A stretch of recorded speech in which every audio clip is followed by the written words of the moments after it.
Témoignage maintenant, celui du fils du président américain, Hunter Biden. Il avait été la cible de Donald Trump durant la campagne. Celui-ci pointait les dérapages et addictions du fils du candidat. Il a choisi de se livrer dans un livre où il revient sur le destin fracturé de sa famille, alors qu'Hunter Biden rencontre et portrait Agnès Varamian avec Ariel Monange. Dans le clan Biden, il est le jeune frère. Celui que la presse a souvent surnommé le fils maudit du président. Non, moi je dirais que je suis le fils béni d'une belle famille. Mais c'est vrai que j'ai eu mon lot d'épreuves.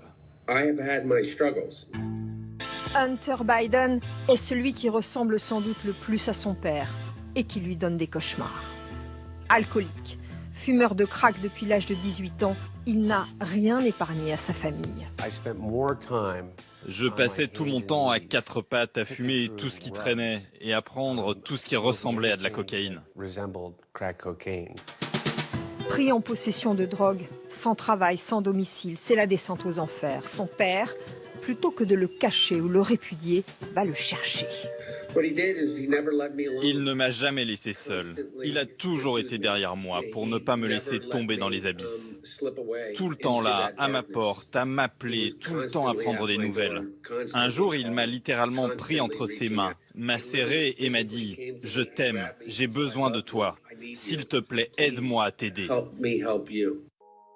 Joe Biden et ses fils, une histoire si singulière. Beau et Hunter, âgés de 3 et 2 ans, survivent à l'accident de voiture dans lequel leur mère et leur sœur vont périr. Mon père, mon frère et moi, on s'est construits dans le cœur d'une tragédie qui nous a unis et que je crois peu de gens ont connue. Cet amour qui nous rassemble est incroyablement puissant.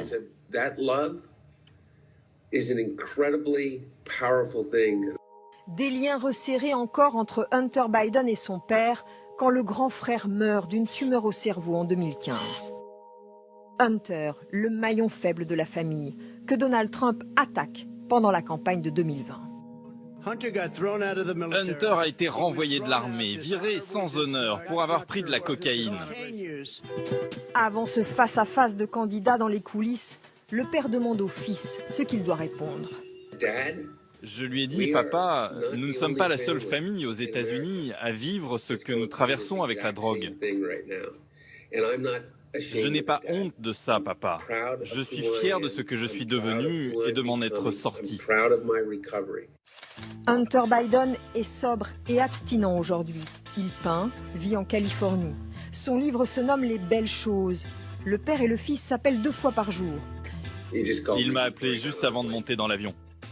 Un fils sauvé par l'amour inconditionnel de son père.